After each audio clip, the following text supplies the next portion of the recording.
Indoor gardening have numerous benefits and are amazingly adaptable. These can help reduce stress level and can sharpen your attention. Working with plants is so therapeutic while improving productivity and outlook on work. These work amazingly in improving indoor air quality, so I would say you must bring these greens indoor. Choose indoor plants varieties that are safe for pets and children. Sharing your living or working space with these living and breathing plants can make your environment a healthier and happier place to be. Hello there, hope you're all safe. Welcome back to my channel, and in today's video I'm going to share my 5 favorite indoor plants. So these indoor plants are low light plant, not just add color to your space but also purifies air. Why I'm calling them as low light plant is because most of these plants require sunlight. We know that plants survive on photosynthesis, and for photosynthesis they need some amount of light. So they don't need direct sunlight, you need not to place it in the sunlight, but it can thrive very easily with very low maintenance in lower light. And at the end of this video, I'm going to share a tip which works wonderful for me and I'm sure will do for you as well.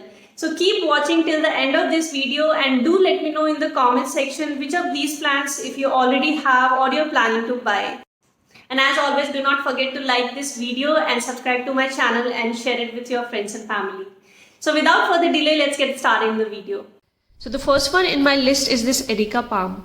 This is the most commonly found indoor plant.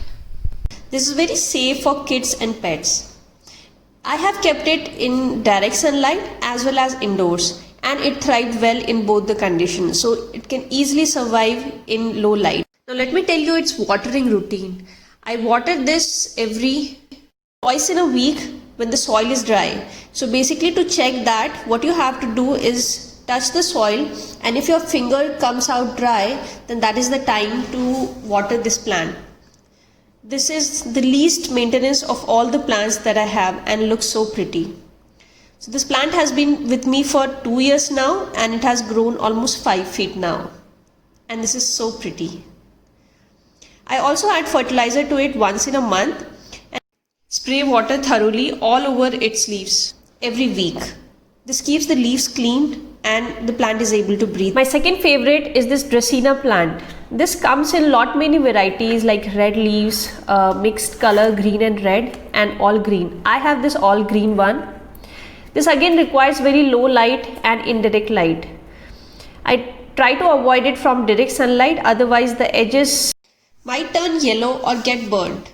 Unfortunately, this plant is not safe for kids and pets, so be mindful of that. In the last 2 years, this has grown by around 2 feet now, which is a good thing because I like to have varied length indoor plants at my home. Since the leaves are so big, it purifies air very much, and I also forgot to mention earlier that Erica palm is also a very good air purifier. I add water every week in the roots, and again I spray water on the leaves so that leaves are clean and the plant is able to breathe. Now the next in my list is this peace lily plant. This is considered to be the best air purifying plant of all the plants that we see around commonly. It gives a very beautiful white flower, which unfortunately I don't have at this moment, but when it flowers it looks even more beautiful. It is very low heighted plant and it requires lot of moisture. So I have to water it every alternate day. So every now and then I see new leaves coming in this plant and new leaves look even more beautiful. The best thing about this plant is that it shows emotions. Yes, no joking. Check my Instagram account on how it transitioned from droopy to a perky, beautiful, lush green plant. Due to its small height, you can keep it at any corner in your house. However, be mindful to keep it out of reach of pets and children as it is not safe for them. I add fertilizer to it every month as a routine and spray water on its leaves to keep it moistened and happy. Next in my list is this pothos plant, also commonly known as money plant. I have this mixed variant where I have this dark color green as well as the mixed one, the light green and the dark green. It looks very pretty. I've given this plant support of moss and twist it lightly around using strings. This again thrives very well in low and indirect light, and in fact I would say try to avoid it keeping in direct sunlight. It is again a very low maintenance plant and it grows roots from all over places, which makes very easy to propagate. The extra leaves that I cut from here, I keep it in a jar of water and it again grows. So this is how I propagate this plant. You just have to cut closer to the nodes and add these leaves to a jar of water.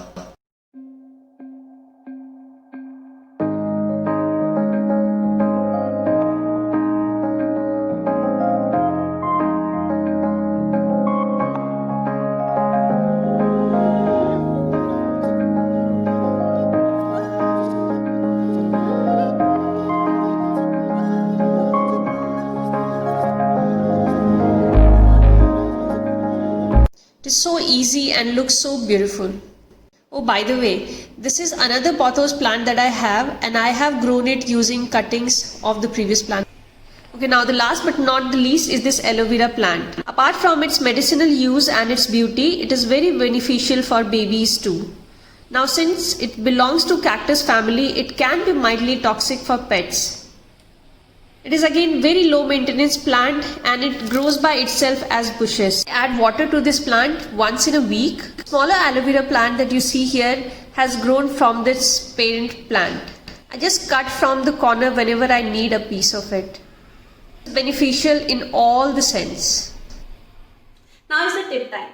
So my tip is that I dilute starch water after cooking rice with normal water, bring it to room temperature, and water my plants with this solution once in a month or maybe maximum twice in a month.